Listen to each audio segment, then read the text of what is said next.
روشا خلکی یا چوانو بوچی گازندیج روشا دریا خود کن. مدخواز آمارا خیزان هجارو کم درآمد کرد لدهو که آمار سال 2015 دست مکفتن 5 سالا برینو که.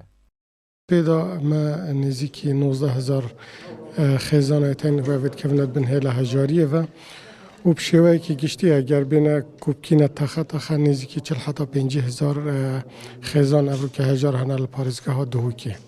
ما بهاربتری آمارت سندیکا کریکارا اول بررسی ما یا روبریا تورا پاراستنا جواکی که او خزانن ما اشارت پیدان که اوید کفنت بن هلا هجاری و او بهاربتری او نوید که به موچه به هنگام ما او برنامه حکومت که او 50,000 خزانت هجار پارزگاه ها دهوکی دم مفادار بن. بردوام گیروبونا موچه و نبونا دلیواکاری گازندین خلکی بون. لدرکفتن و لگریانا کاری هبون. ویروس کرونا هاتو درکفتن و لگریان جی کرا آریشک. دگل آریشا نبونا کاری و گیروبونا موچه. لو رنگ آمارن هجاریه زیدتر لحاط بن و خلق پیتوی هاری کاریه بید.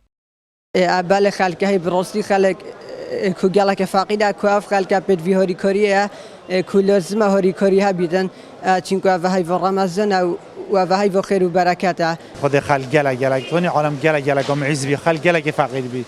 یعنی هم بینین گلک دینه بیر فقیر و ساکنه پاره بینین. کاسب کار تاین با حیات روزانه چین حیات خوب رو ببن. يعني قد يروج حتى يبغى يشتشولي يبغى بمصرف الملاكو كتأو نك أو من بواسطة كودانا دا بچند خلال شل 50 روجاية خرج جولفا يعني أو وارد نبوية أو وارد نبوية بقى حياة أخويا بروجانا بريفابتن شني حكمة بيجتن أو فكان بيجنا دولمان دا هاري كاريا فقير كان يعني جلك هاي يعني شمس خود كتن أو خوب چيت خواستن بكتن آنجي إك چيت بتشتكي بخواست بينته جیوار ایج خودان ملکانه. زیادتر جسیح خیزان و 12 دکانداران آزاکرین جکریا ملکی خو. ایک جنمونن پارزگه ها دهوکیو. دخوازا گلک خلکی او نمونن حوصا زیده ببن.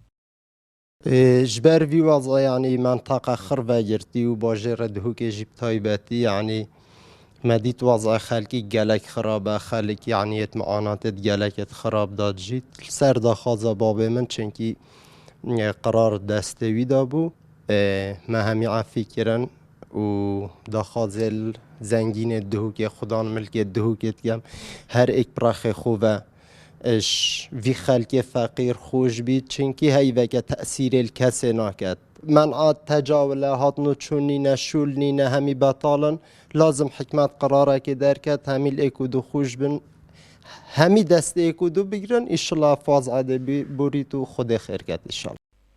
امام علی خلیفه بسلمانا ده بجید اگر هجاری مروفک با داب دستت خو وی بوی شیری کجم. اوروکه هجاریه بروک آزوربا یا خلک دهوکه یا گرتی. خلیفه دل کیره هبید و هجاریه بکجید. کاروان صادق گله کردستان. دهوک.